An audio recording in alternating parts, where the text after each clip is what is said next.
Can we all agree that Sir Criston Cole might be the most unlikable character maybe in the history of Game of Thrones? I mean, at least Joffrey was so cruel that he almost became like a caricature of himself. And Ramsay, you know, he's kind of funny in a weird, sick, twisted, sociopathic way. Criston Cole is just a prick. So I just watched the second episode of House of the Dragon Season 2, and my god, this show just continues to kick ass. This season is already on pace to be better than Season 1, a Season 1 that I thought was better than Season 1 of Game of Thrones. So what does that mean? That means this show is on pace to be on par with what Game of Thrones had accomplished in those early seasons.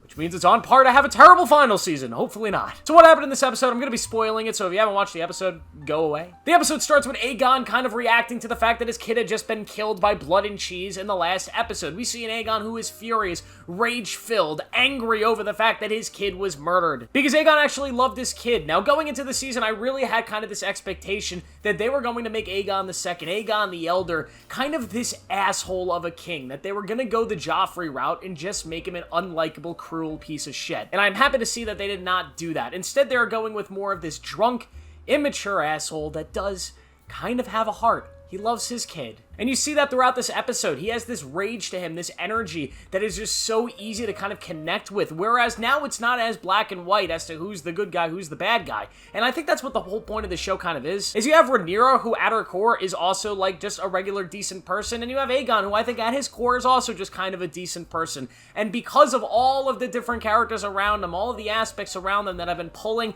and playing with them all this time like a big gigantic chess game, we now have this cruel and utter brutal war that's going to lead to the destruction of pretty much everything. What do I mean by that? Well, you have people like Otto Hightower, who's been manipulating stuff from the start, like Alicent Hightower, who has also been manipulating stuff from the start. Pricks like Tywin Lannister, because the Lannisters are always just pricks. Except for you, Tyrion, we love you, even though you were dumb in the last couple seasons, but that's okay. We forgive you. It's not your fault that the people writing the show wanted to go make terrible Star Wars movies that they never even got the opportunity to make. But I just think the main characters of this show or in this conflict as a whole just aren't really the people at fault for the conflict. The people at fault are the schemers. It's kind of the conflict of these schemers which has caused this civil war and this actual fighting that's going to happen, and the victims of it are the people that deserve it the least. Like Aegon, like Helaena, who's another really weird character in this show, the Queen of the Seven Kingdoms currently, and she is just completely fucked up at the death of her kid. And the early scenes in this episode with the small council talking about how they're going to use the death of this kid to kind of rally up support,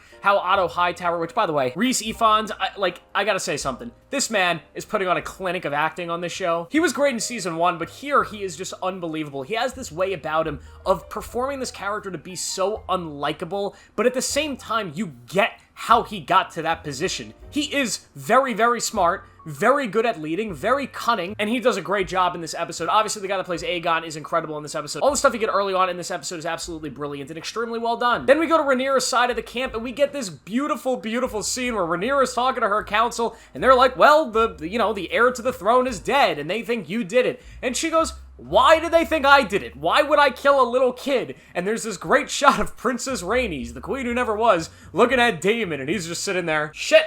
Yeah, it might have been me. Which leads to this great argument scene between Rhaenyra and Daemon, which might be my favorite scene of the entire series. It is so brilliantly written, so brilliantly performed, where we kind of, for the first time, get to see the actual side of Daemon. This man that actually is resentful of the fact that he did not get to become king, that he did not become the heir of the throne after King Viserys' firstborn son had died, that he had named Rhaenyra the heir, and he kind of feels this resentment still. Although he is fighting for her, he still is kind of seeing himself as the king. Which is odd, because even if Rhaenyra was, like, unnamed the heir, it would have been Aegon. And if it wasn't Aegon, it would have been Aemond. And if it wasn't Aemond, it would have been Daeron. We'll talk about Daeron in a second. But this is such a great scene, and it kind of leads to, like, I'm not going to spoil where the story's going, but where it is going between Daemon and Rhaenyra, they're kind of setting the seeds for it now, and I really like that. We also get this big arc between the two Kingsguard, the two twins. Now, I've heard this story from the books. I remember reading for the first time, the twins go and they fight each other to the death, and they both die. We see it play out here, this brilliant plan to send one of the twins, who's on the green side,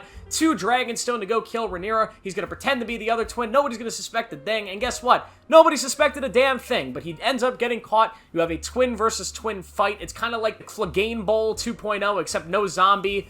and no terrible episodes surrounding it. It's a great fight. It's brutal. It's edgy. You kind of feel the danger that Rhaenyra's in during the fight watching this whole thing. That vulnerability. It kind of reminds me of that speech where Varys is like, where does power lie? Well, the queen in this scene is completely powerless. She's just a scared woman, and these two men that have no real power in the kingdoms are the ones with the power. Just kind of a big metaphor for the whole universe. And their actual fight is a big metaphor for the whole show. Brothers fighting brothers over nonsense. And they both end up dying over it.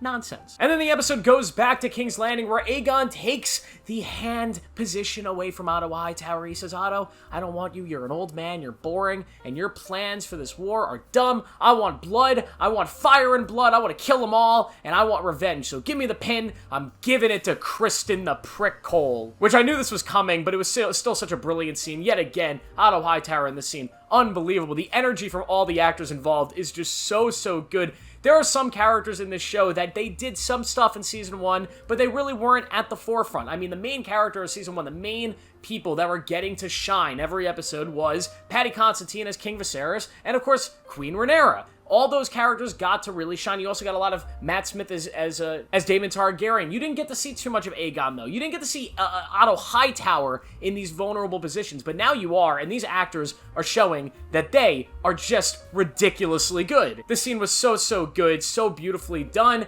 and the moment of Kristen Cole becoming Hand of the King, so interesting. I hate Kristen Cole, but you gotta admit, he kind of wins the Game of Thrones here. He was a low-born nothing, and he ends up becoming Hand of the King. If that's not winning the Game of Thrones, what is? I guess there's one other one. I guess falling off a tower, being like the third-born male of a family, or I guess second-born male, because Jon Snow doesn't count. He's a bastard. And having the most boring story on Game of Thrones, but somehow having the best story on Game of Thrones according to Tyrion Lannister, because that's what made him deserving of being king. The Bran the Broken. Yeah, he wins Game of Thrones. But Kristen Cole's a close second, I think, right? Maybe? No? He's a prick, right? He's an absolute asshole. That scene where he sends the twin, over to Dragonstone, and he's like, you have soiled your white cape, or your white cloak. What a dumb scene. What a prick. What an ass. We don't like Kristen Cole. There's a really brilliant scene at the end of this episode where Alicent goes to see her son, the king, and he's just kind of in his quarters alone, crying, devastated over his son. I really love that scene, because yet again, it highlights the fact that Aegon is not Joffrey. Aegon is not Ramsay Bolton. No, he is a, decent human being. Is he a good king? Not really, but he's a decent human being that did not deserve what's about to happen. He never wanted to be king, and now he is king, and he's suffering for it.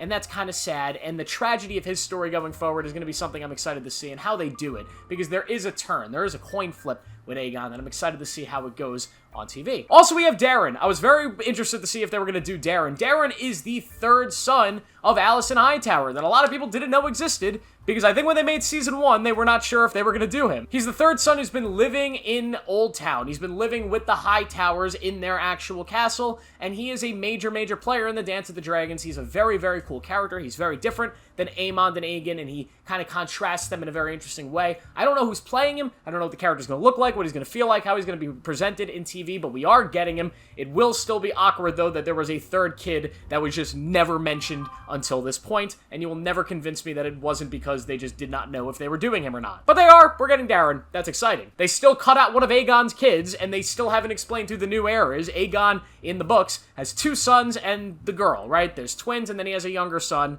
The younger son does not appear to be in the show, so I guess Aemond is now the heir. Or the girl is the heir, which would make less sense because they just went through all this nonsense to prevent Rhaenyra from becoming queen because it has to be a male. So I guess Aemond is the heir, and I thought that would be addressed in this episode because that's kind of a big deal since Aemond kind of wants to be king and probably would be the better king. Aemond is a very similar character to Daemon. He feels like I'm the stronger brother, I'm the better leader, I'm just the cooler brother. I should be the king, not him. He's a drunk asshole. And he's honestly kind of right, but now he's the heir and he could become king, maybe.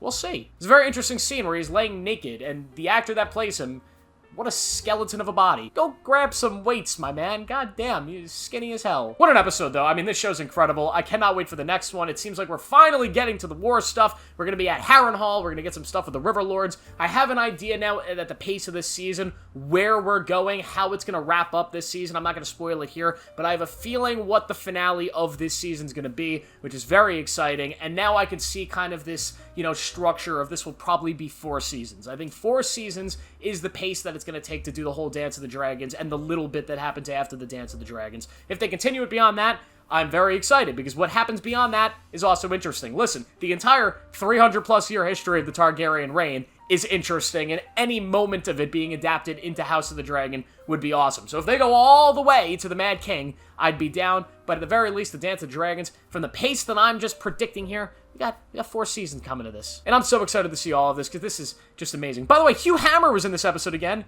Hugh Hammer's awesome. Just wait, guys. Wait till you see what Hugh Hammer does. He's very cool character. I like how they're teasing the dragon seeds, and if you're going, what are the dragon seeds? Well, I'm not going to spoil it for you, but cool stuff is coming. This show's so good. I love Game of Thrones. I just bought this. Been reading this all day. I read Fire and Blood like a year and a half ago in preparation for this show. I fucking love Game of Thrones. It's the greatest thing ever, guys. It's the greatest thing, and House of the Dragon is living up to all those expectations. Let me know what you thought of House of the Dragon Episode 2, Season 2, down below. Let me know what you're excited to see. Let me know, if you want to talk about spoilers, you can do that. Just list it as a spoiler down below. Yeah, thanks for watching. If you guys want, subscribe, turn on notifications. I upload every single day on this channel, literally every day. Content like this about movies, TV shows, video games, books, whatever. All that stuff. Anything that has to do with storytelling, I talk it about right here. I talk about it right here. Please subscribe, turn on notifications. I'll see you guys in the next video.